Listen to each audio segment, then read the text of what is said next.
Internal electronic మిత్రులకు కూడా నమస్కారం. మరి ఈరోజు ఇక్కడ ప్రెస్ మీట్ పెట్టడం ముఖ్య ఉద్దేశం ఏంటంటే, మరియు గత ఏళ్ళ నుంచి నేను విద్యార్థి విభాగం నుంచి కానీ విద్యార్థి విభాగం నుంచి ఆఫ్టర్ అంటే ఒక డిస్ట్రిక్ట్ కోఆర్డినేటర్గా విద్యార్థి విభాగం జిల్లా అధ్యక్షుడిగా జిల్లాకు వచ్చిన తర్వాత కూడా ఈ జిల్లాలో ఈ నియోజకవర్గంలో చాలా ఏళ్ళ నుంచి పనిచేస్తూ ఉన్నాం. నేను నా భార్య కూడా ఉద్యమ నాయకురాలు. మేమిద్దరం కూడా ఉస్మానియా చదువుకుంటూ కులాంతర వివాహం చేసుకుంటాం. మా భార్య కూడా ఎస్టీ, మరి ఆమె కూడా ఉద్యమ నాయకురాలు. ఆమె కూడా వెల్ ఎడ్యుకేటెడ్, నేను కూడా చదువుతున్నాను. కాబట్టి మేము మొదటి నుంచి కూడా విద్యార్థి విభాగం టీఆర్ఎస్పీ అంటే కేసీఆర్ గారి నాయకత్వంలోనే పనిచేస్తూ ఉన్నాం. యూనివర్సిటీలో ఉన్నప్పుడు కూడా యూనివర్సిటీ ప్రెసిడెంట్గా నేను మహాత్మా గాంధీ యూనివర్సిటీ ప్రెసిడెంట్గా చేసిన, తర్వాత ఉస్మానియా యూనివర్సిటీలో కూడా చేసినాను. రకరకాల యూనివర్సిటీలో చదువుకొని నిరంతరం అంటే మొదటి నా స్టార్టింగ్ ప్రస్తావన కూడా విద్యార్థి విభాగమే, టీఆర్ఎస్ పార్టీ, కేసీఆర్ గారి నాయకత్వంలోనే పనిచేస్తూ ఉన్నాం. మరి మేము ఏళ్ళకేళ్ళ నుంచి పనిచేస్తున్నాం. మరి నియోజకవర్గంలో కూడా చాలా రోజుల నుంచి అంటే 2017 నుంచి కూడా నాకు పదవి వచ్చిన తర్వాత ఇక్కడికి వచ్చిన తర్వాత కూడా 2017 నుంచి కూడా నేను ఈ నియోజకవర్గంలో ఈ జిల్లాలో పార్టీ కోసం, పార్టీ అభివృద్ధి కార్యక్రమాల కోసం, పార్టీ సంక్షేమ పథకాలను ప్రజల ముందుకు తీసుకొని నిరంతరం కృషి చేస్తూ ఉన్నాం. సొంతంగా కూడా పోతున్నాం. అంటే కేసీఆర్ గారి మీద ఉన్నటువంటి అభిమానం, ప్రేమ, ఆప్యాయతతో మరి వారు చేస్తున్నటువంటి సంక్షేమ పథకాలు కానీ రాష్ట్ర అభివృద్ధిలో వారు చేస్తున్నటువంటి అభివృద్ధిలో భాగంగా వారికి చేదోడు వాదోడుగా ఉంటూ నియోజకవర్గంలో కూడా అంటే ప్రభుత్వ సంక్షేమ పథకాలను, పార్టీ పథకాలను ప్రజల దగ్గరికి నిరంతరం చేరుస్తూ ఉన్నాం. అయితే మరి ఇవాళ ఈ నియోజకవర్గంలో ఈ జిల్లాలో కానీ మరి నేను వచ్చినప్పటి నుంచి కూడా పార్టీలో ఎటువంటి అంటే సముచిత స్థానం కల్పించకపోవడం కూడా మేము దీన్ని ఎట్లా భావించాలో మాకే అర్థం అవుతలేదు. ఇవాళ రాష్ట్రంలో కూడా నాకు మంచి గుర్తింపు ఉంది. రాష్ట్ర నాయకత్వం కూడా నన్ను ఏ కార్యక్రమానికైనా కూడా ఆదరిస్తుంది. కానీ విజేంద్ర జిల్లాకు వచ్చేసరికి పల్లయ్య అంటే పార్టీకి పనిచేస్తాడు, కానీ మరి పల్లయ్య కూడా గుర్తించేటువంటి అవసరం ఎంతైనా ఉంది. మరి ఈరోజు ఇంత కష్టపడి మేము పనిచేస్తూ ఉన్నాం. మరి ఈ ఎంతో ఉద్యమం నుంచి కూడా ఎన్నో రకాలుగా దెబ్బలు తిని తనలు తిని ఈరోజు మేము పార్టీకి నిరంతరం పనిచేస్తున్నాం. చదువు వదులుకొని కూడా మాకు వచ్చే జాబులు వదిలేసి కూడా ప్రజాక్షేత్రంలో ప్రజాసేవ కోసమే పనిచేస్తూ ఉన్నాం. ప్రజాసేవ కోసం పనిచేస్తున్న సందర్భంలో కూడా మరి ఈ నియోజకవర్గంలో కూడా నాది అలంపూర్ నియోజకవర్గం, మాది ఐజా మండలం సంగపురం గ్రామం. మరి మేము కూడా ఏళ్ళ నుంచి పనిచేస్తున్నాం ఖచ్చితంగా. మరి మేము కూడా పోయిన సంవత్సరం 2018లో కూడా మేము పార్టీ తరఫున కూడా టికెట్ ఆశించి కూడా మేము నామినేషన్ వేయడం కూడా జరిగింది 2018లోనే. కానీ అధిష్టానం పిలుపు మేరకి ఇంకా నీకు వయసు ఉంది, ఇంకా పార్టీలో మంచి అవకాశాలు వస్తాయి, నువ్వు తొందరపడవద్దని ఆ రోజు పార్టీ అధిష్టానం చెప్పిన మేరకే విత్డ్రా చేసుకొని పార్టీలో సంపూర్ణంగా కూడా మన అబ్రం సార్ గారికి ఆ రోజు పార్టీకి మరియు మేము సపోర్ట్ చేసి పార్టీలో ఓటు వేసే విధంగా మరి పార్టీని 28,000 దాదాపు 40,000 పైన మెజార్టీతో నాకు గెలిపించడం జరిగింది. అంటే పార్టీ గెలుపులో కృషిగా నిరంతరం పనిచేస్తూ ప్రజల దగ్గర పోయి గెలిపించాం. మరి గెలిచిన తర్వాత కూడా అబ్రహం సార్ గారు కూడా ఏనాడు కూడా పిలిచి పల్లయ్య మళ్ళీ ఏంది పరిస్థితి, నువ్వు ఇంత నిరంతరం పనిచేస్తున్నావు కదా, ఎందుకు మరి ఏంది నీ పరిస్థితి ఏంది, మరి నువ్వేంది ఎట్లా అయిపోతావు అనేది ఒక పార్టీ కార్యక్రమం. మేమేమంటామంటే వ్యక్తిగతంగా మాకు సులభం కోసం ఏదో పిలిచి చేయాలని మేము కోరుకోలేదు ఎప్పటికీ. మా సొంతంగానే పనిచేస్తున్నాం. పార్టీ కార్యక్రమాల్లో ఇన్వాల్వ్మెంట్ కానీ సముచిత స్థానం కానీ ఇంతవరకు ఇక్కడ ఉన్న ఎమ్మెల్యే గారు ఎప్పుడు కూడా మమ్మల్ని పిలిచింది లేదు, చేసింది లేదు. ఇది ఇటువంటి ధోరణి పార్టీలో చాలా వరకు అంటే కార్యకర్తలని పార్టీకి దూరం చేసే విధంగా తయారైనది వ్యవస్థ ఈ అలంపూర్ నియోజకవర్గంలో. మరి అంటే పార్టీలో పనిచేస్తున్నటువంటి వాళ్ళు ఏమీ ఆశించారు. వ్యక్తిగతంగా ఏదో డబ్బులో ఏదో దేనికోసం ఆశ ఉండదు. వాళ్ళకి ఆత్మగౌరవం, అభిమానం ఉంటే చాలు. జస్ట్ పిలిచి పలకరిస్తే కూడా వాళ్ళు చాలా సంతోషపడతారు. ఎందుకంటే ఉద్యమం నుంచి పనిచేసినటువంటి కార్యకర్తలు కానీ, సైనికులు కానీ, పార్టీ కార్యకర్తలు కానీ నిరంతరం కోరుకునేది ఒకటి ఆత్మాభిమానమే తప్ప వేరే ఉద్దేశం లేదు దీంట్లో. సో ఈనాటి వరకు కూడా నేనే ఉన్న ఈ నియోజకవర్గంలో ఇంతగాని పనిచేస్తుంటే కూడా ఇక్కడ ఉన్నటువంటి ఎమ్మెల్యే గారు ఏనాడు కూడా పిలిచి పల్లయ్యకి ఈ కార్యక్రమం ఉంది నువ్వు రా అని ఒక ఫోన్ కూడా 5 ఏళ్ల కాలంలో. మరి ఇప్పుడు ఎలక్షన్స్ వచ్చినాయి, ఇప్పుడు కూడా పిలవాలి కదా పిలిచి ఏంది పరిస్థితి, పార్టీ ఎట్లా ఏంది అనేది కూడా మరి ఎట్లా ముందుకెళ్దాం, మరి నీ వంతు ఏంది, నీకు అంత ఏంది అనే ఒక పలకరింపు లేకపోతే ఎట్లా సమంజసం ముందుకెళ్ళడం ఎట్లా సమంజసం అవుతుంది. కాబట్టి సరే అదొక లెక్క. మేమైతే అలంపూర్ నియోజకవర్గం నుంచి ఖచ్చితంగా బరిలో ఉండాలని అనుకుంటున్నాం. మొన్న ముఖ్యమంత్రి కేసీఆర్ గారికి కూడా నేను 2 రోజుల కిందనే నేను ఒక వినతి పత్రం రాసి ఇచ్చిన. నేను సచివాలయంలో ముఖ్యమంత్రి గారిని కలిసి, సార్ సో ఇట్లా మేము ఉద్యమం నుంచి పనిచేసినాం, తెలంగాణ ఉద్యమంలో పనిచేసినాం, అలంపూర్ నియోజకవర్గంలో నిరంతరం పనిచేస్తున్నాం, నేను కులాంతర వివాహం చేసుకున్నాను, నేను ఇట్లా నా భార్య కూడా ఎమ్మెల్యేగా పోటీ చేయాలని నిర్ణయించుకున్నాం సార్. మేము 18లో కూడా నామినేషన్ వేయడం జరిగింది. మరి ఆదేశాల మేరకు విత్డ్రా చేసుకున్నాం. ఈసారి కూడా మీరు అవకాశం కల్పిస్తారనే మేము ఆశిస్తున్నాం. మీరు బీఫామ్ చివరికి వచ్చేసరికి బీఫామ్ మాకేమైనా ఇస్తే మేము ఖచ్చితంగా బీఆర్ఎస్ పార్టీ నుంచి అలంపూర్ నియోజకవర్గంలో పోటీ చేయడానికి సిద్ధంగా ఉన్నాం. మేము బరిలో ఉంటాం ఖచ్చితంగా. ఎందుకంటే మేము కూడా నిరంతరం ఒక సైనికునిగా బీఆర్ఎస్ పార్టీలో పనిచేసినాం. మాకు కూడా ఆ అర్హత ఉంది. ఎందుకంటే మేము చిన్న స్థాయి నుంచి కూడా ఒక కార్యకర్త స్థాయి నుంచి కూడా ఈరోజు పై స్థాయి నుంచి కూడా ఈరోజు జిల్లా స్థాయిలో నియోజకవర్గ స్థాయిలో గ్రామ స్థాయిలో పనిచేస్తూ ఉన్నాం. కాబట్టి మాకు కూడా ఖచ్చితంగా అవకాశం కల్పించాలి సార్ అని మేము వినతి పత్రం ఇవ్వడం జరిగింది ఆ రోజు సచివాలయంలో. సార్ కూడా సానుకూలంగా స్పందించి బిడ్డని ఏదైనా పరిశీలిస్తానని తీసుకొని దాన్ని వదిలిపెట్టుకోవడం జరిగింది. అంటే మేము మొదటి నుంచి కూడా నియోజకవర్గంలో పనిచేస్తూ ఉన్నాం. మాకు కూడా సామాజిక వర్గాలు ఉన్నాయి. మాకు కూడా అన్ని రకాలుగా ప్రజల మద్దతు ఉంది. అన్ని రకాలు కూడా పల్లయ్య నాయకత్వాన్ని కానీ మా భార్య నాయకత్వాన్ని కానీ కోరుకునే విధంగా ఉంది. కాబట్టి మాకు కూడా అవకాశం ఇస్తే అంటే బీఫామ్ ఇస్తే ఖచ్చితంగా భారీ మెజార్టీతో గెలిచే అవకాశం ఈ నియోజకవర్గంలో ఉంది. ఎందుకంటే మీరు అందరూ చూస్తూ ఉన్నారు, ఇప్పుడు నియోజకవర్గంలో పార్టీ బలంగా ఉన్నప్పటికీ చాలా కొంతమంది ఏమో సపోర్ట్ చేస్తున్నారు పార్టీకి, కొంతమంది ఏమో వ్యతిరేకిస్తున్నారు. మరి ఈ సిచ్యువేషన్లో ఇటువంటి సిచ్యువేషన్లో ఈ నిర్ణయం కూడా ఒకవేళ ఇట్లా ముందు కొనసాగితే ఖచ్చితంగా పార్టీ ఓడిపోయే పరిస్థితి ఉంది. ఎందుకంటే పార్టీ బలంగా ఉన్నప్పటికీ అది వ్యక్తుల వల్ల కానీ అది వేరే రకంగా కానీ ఖచ్చితంగా పార్టీ ఓడిపోయే ప్రమాదంలో ఉంది. కాబట్టి ముఖ్యమంత్రి గారు కూడా ఇప్పుడు అన్ని సర్వేలు మళ్ళొకసారి పునరాలోచన చేసి సమీక్షించి అలంపూర్ నియోజకవర్గంలో ఏం జరుగుతుందో సమీక్షించి వారు నిర్ణయం తీసుకుంటారని మేము మనస్ఫూర్తిగా ఆశిస్తున్నాం. ఎందుకంటే వారికి అన్ని విషయాలు తెలిసి ఇంటెలిజెన్స్ రిపోర్ట్ కానీ అన్ని రకాలుగా ఉంటాయి. కాబట్టి ఖచ్చితంగా మళ్ళొకసారి ఈ నియోజకవర్గంకి సంబంధించినటువంటి బీఫామ్ ఇచ్చే సమయంలో కూడా మళ్ళీ క్యాండిడేట్ విషయంలో కానీ ప్రజల విషయంలో కానీ నాయకుల విషయంలో కానీ ఖచ్చితంగా పునరాలోచన చేస్తారని మేము మనస్ఫూర్తిగా నమ్ముతున్నాం. మేము ఏది ఏమైనప్పటికీ మాకు సముచిత స్థానం పార్టీలో ఉంటేనే ఖచ్చితంగా మేము పార్టీకి సంపూర్ణంగా పనిచేసి కూడా మేము పార్టీ కోసం కృషి చేస్తాం నిరంతరం. లేని పక్షంలో మా భవిష్యత్ కార్యాచరణ ఏంటనే తర్వాత కూడా చెప్తాం.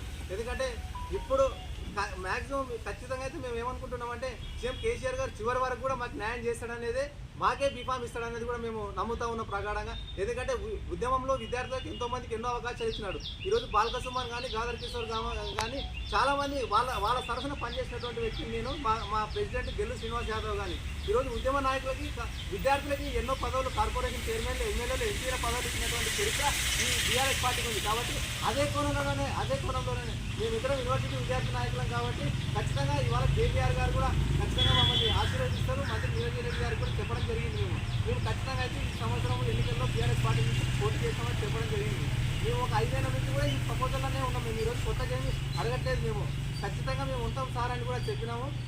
ఆ నిర్ణయానికి ఖచ్చితంగా కూడా మేము పనిచేస్తూ ఉన్నాం. కాబట్టి ఖచ్చితంగా ఆశిస్తున్నాం. మరి ఇప్పుడు చూస్తున్నాం మన నియోజకవర్గంలో ఎట్లా ఉంది పరిస్థితి అంటే అసలు పార్టీకి మీద ప్రేమ ఉన్నప్పటికీ మరి వ్యక్తులపైన ప్రేమ లేదు. అంటే ఇప్పుడు వ్యక్తులపైన ప్రేమ లేనప్పుడు కొన్నిసార్లు పార్టీ కూడా దెబ్బతిన పరిస్థితి ఉంది. ఇప్పుడు ఇవాళ ఏ మండలం తీసుకున్నా, ఇవాళ జెడ్పీటీసీలు తీసుకున్నా, ఎంపీపీలు తీసుకున్నా కూడా పార్టీకి దూరంగా ఉంటున్నారు, కార్యకర్తలు దూరంగా ఉంటున్నారు. అసలు కార్యకర్తలకి నియోజకవర్గంలో గుర్తింపు లేదు, ఓ ప్రజాప్రతినిధికి గుర్తింపు లేదు. అంటే ఏంది పార్టీ అంటే ఒక కింది స్థాయి నుంచి గ్రామ స్థాయి నుంచి ఒక కార్యకర్త నుంచి పై స్థాయి వరకు కూడా గౌరవం ఉండాలి, మర్యాద ఉండాలి, కొంచెమన్నా ఆత్మాభిమానం అనేది ఉంటేనే కదా ఎవరైనా పార్టీలో పనిచేయడానికి అంటే ఇష్టపడతారు. మరి అటువంటి వ్యవస్థ ఈడ ఉంది లేదు. కాబట్టి మేమేమంటున్నాం అంటే ఇప్పుడున్న పరిస్థితుల్లో నియోజకవర్గంలో పార్టీ మీద ప్రేమ ఉన్నప్పటికీ వ్యక్తులపైన భయంకరమైనటువంటి వ్యతిరేకత ఉంది. ఈ వ్యతిరేకత ఇట్లా కొనసాగితే ఖచ్చితంగా పార్టీ ఓడిపోయే ప్రమాదం 100% ఉంది. ఇది మాత్రం బాధ్యతతో చెప్తా ఉన్నాం. ఎందుకంటే మేము పుట్టినప్పటి నుంచి పార్టీలో ఉన్న పార్టీ గెలవాలని కోరుకుంటాం, వ్యవస్థ గెలవాలని కోరుకుంటాం. అంతేగాని వ్యక్తులు ఎట్లుండాలంటే వ్యవస్థకు అనుకూలంగా ఉంటే వ్యక్తులను కూడా ప్రేమిస్తాం. కానీ వ్యవస్థగా వ్యతిరేకంగా వ్యక్తులు ప్రవర్తించి ముందరికి పోతే కాబట్టి వ్యవస్థ నాశనం అయ్యే పరిస్థితి ఉంటుంది. కాబట్టి మేము ఒకటే విన్నవిస్తున్నాం. ఇంతవరకు కూడా ఏ రోజు కూడా 5 ఏళ్ళ ప్రస్తుత ఎమ్మెల్యే గారు 5 ఏళ్ళ నుండి కూడా ఏ రోజు కూడా మాకు పిలిచి కానీ పార్టీకి పనిచేయాలి, ఈ ప్రోగ్రామ్ పిలుపునిస్తున్నాయి, మీరు రావాలి. నేనొక్కనే కాదు, చాలా మంది చెప్తున్నారు. నేను నా వ్యక్తిగతంగా చెప్తలేను. అంటే వాళ్ళు పిలవకపోయినప్పటికీ ఇక్కడ విషయం ఏంటంటే ఎమ్మెల్యే గారు ఏ రోజు కూడా పిలవకపోయినప్పటికీ మేము ఉద్యమంలో అంటే బీఆర్ఎస్ పార్టీని నమ్ముకొని ఉన్నాం. కాబట్టి కేసీఆర్ గారి మీద అభిమానం ఉంది. కాబట్టి పిలిచినా పిలకపోయినా సిగ్గు తక్కువ లేకుంటే ఎక్కడ అనుకోండి మేము నిరంతరంగా పార్టీతో పనిచేస్తున్నాం తప్ప ఎక్కడ ఎవరు పార్టీ ప్రజలుగా ఎవరు మాట్లాడినా కూడా ఖండనిచ్చినాం, ఎవరు ఏమన్నా కూడా స్టేట్మెంట్ ఇచ్చినాం. మేము ఈ విధంగా పనిచేస్తూ ఉన్నాం. మరి ఈరోజు ఒక విద్యార్థి నాయకునికి అలంపూర్ నియోజకవర్గం నుంచి ఒక ప్రేమలత అనే ఒక స్టూడెంట్ విద్యార్థినికి టికెట్ ఇస్తే భారీ మెజార్టీతో గెలవడానికి అవకాశం ఉంటుంది. ఎందుకంటే సామాజిక వర్గాలు అన్నీ కూడా కలిసి వస్తాయి. ఈరోజు ఎస్సీ సామాజిక వర్గమైన, బీసీ సామాజిక వర్గమైన, ఓసీ సామాజిక వర్గమైన ఈ నియోజకవర్గంలో ఖచ్చితంగా మమ్మల్ని ఆదరిస్తారు. మాకు ఆ అభిమానం ఉంది కాబట్టి ఈరోజు మేము పోటీ చేస్తామని మరి ఖచ్చితంగా నిలబడతామని కూడా చెప్తా ఉన్నాం. ఖచ్చితంగా 100% చెప్తున్న బల్లగుద్ది ఖచ్చితంగా ఇప్పుడు ప్రకటించినటువంటి అభ్యర్థి మీద అయితే వ్యతిరేకత అలంపూర్ నియోజకవర్గంలో భయంకరంగా స్టార్ట్ అయింది. ఈ వ్యతిరేకతలోనే పార్టీ నాశనం అవుతుంది అనేది మా బాధ. పార్టీ మీద ప్రేమ ఉన్నప్పటికీ కూడా వ్యక్తుల మీద వ్యతిరేకత స్టార్ట్ అయింది. అంటే చాలా మంది జెడ్పీటీసీలు కానీ, ఎంపీలు కానీ, అంటే కొన్ని మండలాల్లో బలమైన వర్గం క్యాడర్ కూడా సపోర్ట్ చేస్తలేదు. ఈరోజు వాళ్ళంతా వేరే పార్టీకి పోవాలని చూస్తున్నారు. ఇవాళ వాళ్ళంతా వేరే పార్టీకి పోతే పార్టీ యొక్క పరిస్థితి దిగజారిపోయే పరిస్థితి ఉంటుంది. పార్టీ ఎట్లా గెలుస్తుంది? మరి ఇంతవరకు కూడా ఎక్కడ ఎవరికి కూడా ఇప్పుడు గెలిచిన తర్వాత 2 ఏళ్ళు అంటే 1 సంవత్సరం 2 ఏళ్ళు సరిగా ఉన్న తర్వాత మొత్తం అందరూ పెద్ద లీడర్లు అంటే మండల స్థాయి లీడర్లు మొత్తం పార్టీకి దూరమైనారు. ఆ విషయం మీకు అందరికీ తెలుసు. ఇవాళ ఒడ్డేపల్లి మండలం తీసుకున్నా, ఇటికాల మండలం తీసుకున్నా, ఇవాళ ఈ ఐజ మండలం తీసుకున్నా, ఇంకా అన్ని మండలాలు తీసుకున్నా కూడా పార్టీలో మానపాడు మండలం తీసుకున్నా పార్టీలో ఎక్కడ కూడా నాయకులకు కానీ ప్రజాప్రతినిధులకు కానీ విలువ లేదు, స్థానం లేదు. ఎందుకంటే ఆత్మీయ సమ్మేళనాలు జరిగినాయి. ఆత్మీయ సమ్మేళనాలు జరిగినప్పుడు కూడా ఎక్కడ కూడా ప్రజాప్రతినిధులు పాల్గొన్నట్ట ఎక్కడికెక్కడే దూరమైనారు. ఆ రోజు కూడా ఎవరికి పిలుపు లేదు. ఆయన మేము ఏదో మా పార్టీలో ఉన్నాం కాబట్టి పిలవకపోయినా మేమే పోయినాం. సో ఇటువంటి వ్యవస్థ ఉంది. సో ఇంకోటి ఏంటంటే అభివృద్ధి ఎట్లయినా అభివృద్ధి జరుగుతుంది. ఎందుకంటే బీఆర్ఎస్ పార్టీ అంటేనే అభివృద్ధి ఆ స్థానంలో ఎవరున్నా కూడా అభివృద్ధికి చేయాల్సిందే, చేస్తారు కూడా. ఎందుకంటే కేసీఆర్ గారి యొక్క నాయకత్వమే ఈ రాష్ట్రానికి శ్రీరామ రక్ష కాబట్టి 100% ఆ స్థానంలో కానీ ఎక్కడ ఉన్నా కూడా అభివృద్ధి చేయాల్సిందే. నిధులు వస్తాయి, అన్నీ వస్తాయి, నియామకాలు వస్తాయి. కానీ మరి అటువంటి అప్పుడు మరి నాయకులను కూడా కార్యకర్తలను కూడా గౌరవించాల్సినటువంటి వ్యక్తిగా పెద్దకు ఉంటుంది, నియోజకవర్గం పెద్దకు ఉంటుంది. కానీ దానంతా గాలికి వదిలేసి ఇవాళ ఎవరు ఎట్లుందంటే ఎవరి స్వలాభం కోసం వాళ్ళు చూసుకుంటున్నారు. మరి ఎవరి స్వలాభం కోసం వాళ్ళు చూసుకుంటే పార్టీలో ఉన్నటువంటి నాయకులు ఏంది, కార్యకర్తల పరిస్థితి ఏంది? వాడు ఏదో పార్టీ కోసం పనిచేస్తుంటారు, వాడిని పిలిచి గౌరవించే పరిస్థితి లేదు, వాడిని అడిగే పరిస్థితి లేదు. అటువంటిప్పుడు వ్యవస్థలో వాడు రావడానికి ఎట్లా ఇంట్రెస్ట్ చూపుతాడు ఒక కార్యకర్త? కాబట్టి కార్యకర్తలు అయితే చాలా అసంతృప్తిగా ఉన్నారు. అలంపూర్ నియోజకవర్గంలో బీఆర్ఎస్ పార్టీ మీద ప్రేమ ఉంది, కానీ వ్యక్తికి ఓటు వేయాలనే పరిస్థితి అయితే లేదు నాకు తెలిసి. ఎందుకంటే నేను గ్రౌండ్లో కూడా చూస్తా ఉన్నా. అనుకుంటున్నారు ప్రజలు ఓటు వేస్తారంటే ప్రజల్లో కూడా వ్యతిరేకత ఉంది వాస్తవానికి. ఎందుకంటే పట్టించుకున్న ఓటే ఒక సామాన్య ప్రజలు వాళ్ళు పెద్దగా డెప్త్గా రాజకీయాన్ని ఆలోచించలేరు. వాస్తవానికి అక్కడ ఊళ్ళో ఉన్నటువంటి నాయకత్వం మీద ఆధారపడతారు ఎవరైనా సరే ప్రజలు. అది ఎక్కడ పోయినా జరుగుతుంది. అంటే నిర్మాణాత్మకమైనటువంటి వ్యవస్థ కూడా లేకపోతే వ్యవస్థ కుప్పకూలుతుంది వాస్తవానికి. అనుకుంటున్నారేమో అంటే ఒక గ్రామానికి పోతే ఆ గ్రామానికి ఇప్పుడు పార్టీ అంటే ఎందుకు, ఈ పదవులు ఎందుకు అట్లప్పుడు డైరెక్ట్ సీఎం గారు కానీ పెద్ద వాళ్ళు కానీ డైరెక్ట్ ఓట్లు వేసుకోవచ్చు కదా. ఈ ప్రజాప్రతినిధి వ్యవస్థ లేకపోతే, ఈ గ్రామ వ్యవస్థ లేకపోతే, ఈ వార్డు వ్యవస్థ లేకపోతే, ఈ కాన్స్టిట్యూన్సీ వ్యవస్థ లేకపోతే ఎట్లకెళ్ళి పార్టీకి పాలన చేయకూడదు. ఒక నిర్మాణాత్మకమైనటువంటి వ్యవస్థ ఉంటేనే పార్టీ సైనికులు ఉంటేనే లీడర్ అవుతాడు. పార్టీ కార్యకర్తలు లేకపోతే లీడర్ అవుతాడు. లీడర్ కావడం ఇంపాసిబుల్. సో కాబట్టి 100% మేమైతే బరిలో ఉంటాం ఈసారి ఖచ్చితంగా. చాలామంది ఏదో రకరకాల అపోహలు ఉండొచ్చు, కానీ మాకు కూడా మా సామాజిక వర్గం ఉంది, ఓటు బ్యాంక్ ఉంది, అన్ని రకాలుగా ఉన్నాయి. అన్ని సామాజిక వర్గాలు కూడా సపోర్ట్ చేస్తున్నాయి. పల్లయ్య నువ్వు తెచ్చుకో, నీకు ఖచ్చితంగా సపోర్ట్ చేస్తాం అని కూడా అన్ని సామాజిక వర్గాలు OC, BC, minority, SC minority కూడా ఉన్నారు ఇవాళ. సో కాబట్టి మేము ఖచ్చితంగా ఉండాలనుకుంటున్నాం. సీఎం గారికి ఒకటే ఈ ప్రెస్ మీట్ ద్వారా సీఎం గారికి ఒకటే విన్నవిస్తున్నాం, సార్ ఒకటిసారి పునరాలోచన చేయండి. లేకపోతే అలంపూర్ నియోజకవర్గంలో పార్టీ 100% ఓడిపోయే పరిస్థితి ఉన్నది. ఖచ్చితంగా బీఫామ్ ఇచ్చే వారికి పునరాలోచన చేసి ఇంటెలిజెన్స్ రిపోర్ట్ తీసుకొని మళ్ళీ ఒకసారి ప్రజా నిర్ణయం తీసుకొని మరి ఖచ్చితంగా అభ్యర్థిని మార్చే విధంగానే మీరు ప్రయత్నిస్తేనే మన పార్టీ బాగుంటుంది, మనగడ సాగుతుంది. ఖచ్చితంగా మేము కూడా మాకే టికెట్ ఇవ్వాలని కోరుకుంటున్నాం. ఎందుకంటే మా మీద కూడా సర్వే చేయండి, మాది ఎంతవరకు వస్తుందో అంతవరకు వచ్చినప్పుడు మాకు కూడా ఇవ్వాలని మేము కోరుకుంటున్నాం. మేము ఇంతవరకు పార్టీలో కూడా ఎటువంటి పదవి ఆశించలేదు, ఎటువంటి ఏం తీసుకోలేదు. ఇంతవరకు కూడా మేము పార్టీకి లాయాలిటీగానే ఒక సామాన్య కార్యకర్తనే పనిచేసిన నేను అంతేగాని ఒక లీడర్గా పనిచేయాలి. ఎక్కడ పోయినా పిలిచినా పిలకపోయినా సిగ్గు తప్పి కూడా మేము పార్టీ కార్యక్రమాల కట్టినా. పార్టీ కార్యక్రమం అంటే ప్రాణం. పార్టీ కార్యక్రమం ఏదో ఎవరు పిలిచినా పిలకపోయినా పార్టీకి పోతాం, సపోర్ట్ చేస్తాం, ప్రజలకి సంక్షేమ పథకాలు తెలియజేస్తాం. కాబట్టి ఏమైనా ముఖ్యమంత్రి గారికి ఒకటే విన్నవించుకునేది ఏంటంటే అలంపూర్ నియోజకవర్గం నుంచి ఈసారి మాకు సముచిత స్థానం కల్పించకపోతే ఈసారి ఖచ్చితంగా టికెట్ రేస్లో ఉంటాం, బరిలో ఉంటాం. మీరు సముచిత స్థానం కల్పించలేదనుకో ఖచ్చితంగా మేము ఆల్టర్నేటివ్ కూడా చూసుకుంటాం. ఖచ్చితంగా ఏదో పోటీ చేస్తాం 100%. ఇక్కడ మేము పార్టీకి వ్యతిరేకం కాదు, వ్యక్తులకు వ్యతిరేకం, వ్యవస్థకి నాశనం చేస్తాలని ఎప్పుడైనా సరే వ్యతిరేకిస్తాం 100%. వ్యవస్థకి అనుకూలించి వ్యవస్థలో అందరినీ గౌరవించే వ్యక్తిని మేము కోరుకుంటామని తెలియజేస్తా ఉన్నాం.